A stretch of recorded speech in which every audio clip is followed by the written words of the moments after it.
Tapsilog. Tapa, kain muna ako. Hey guys! Anong name? Julina. Julina. Nanonood ako sa nung vlog. Wala ako po. Yun lang, sarado yung Healthway. Bili ako ng macaroni salad tsaka Thousand Island. Something ganyan. Yung dressing niya. Sa Wendy's. Hindi ko alam bakit ang daming tao doon. Check natin. Makiuzi tayo. May fireworks pala. Tayo na lang natin. Ayan. Fireworks na. Pero hindi ko na inantay. Kasi kailang gusto ko na umuwi.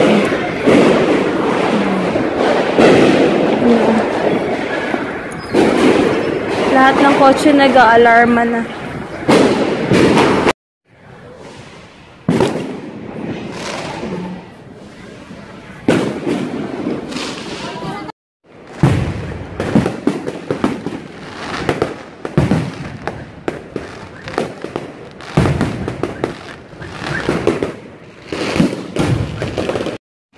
Super ganda oh.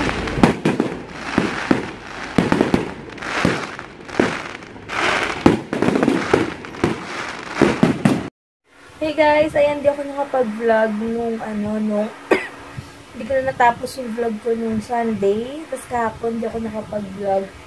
Kasi ang sama talaga ng pakiramdam ko. Nagpahinga ako maghapon kahapon. Sunod ako ng mga movies, mga pasensya na sa itsura ko Ayun, tawag dito, ngayon, sobrang sakit ng tagiliran ko. As in, hindi ako makapag-good morning kasi inubo ako. Hindi talaga okay yung pakiramdam ko. Tawag dito, kanina, akala ko okay na ako. Gamit ko ng plano. Ayusin ko na sana yung mga orders. Isusulat ko na para sa i-text ko ng supplier ko.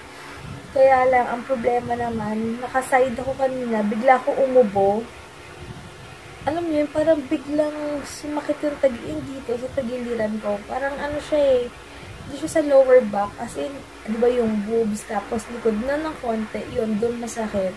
Parang ngalay na hindi mo maintindihan. Ganun yung feeling. Tapos, hanggang sa naging worse na talaga siya.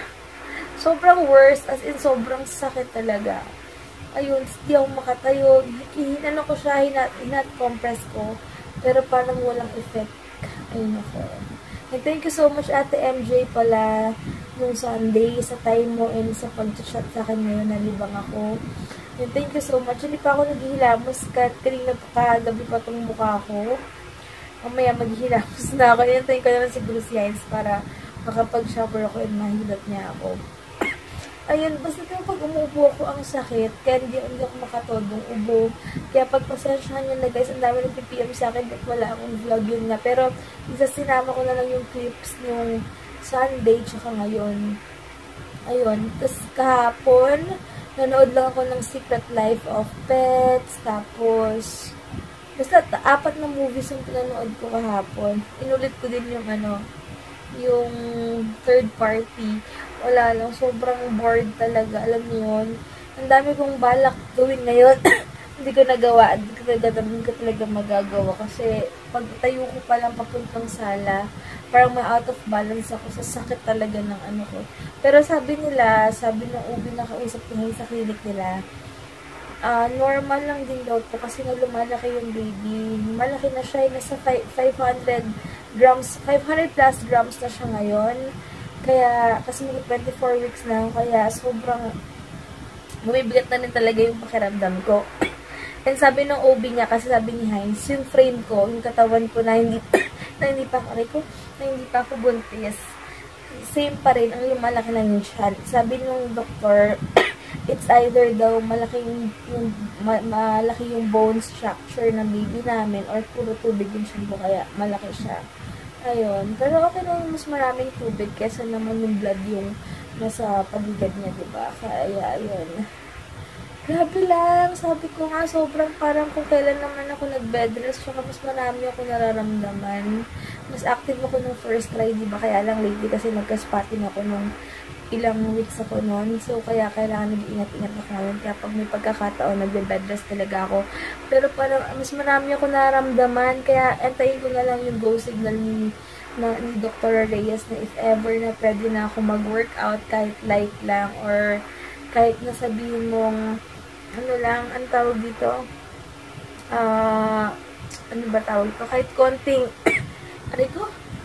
Takbo. Di man takbo. Treadmill, kung pwedeng kahit konting ganun lang, mag-enroll ulit ako sa Golds. Dahil mas parang, mas parang hindi sana yung katawan ko na ganito. Parang nag-a-adjust din siya, lagi naka-rest lang. So, kailangan ko talaga maging active as much as possible.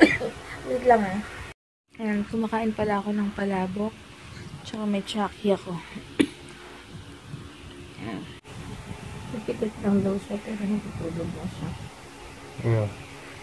Yung kapitbahay. Nakapikit ka lang na. Oo. Nahili ka na.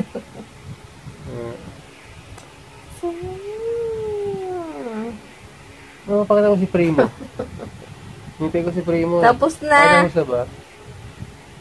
Diba niya? Tulog ka na nga. Huwag ka na maghilamos. Oo eh. Inang ka na.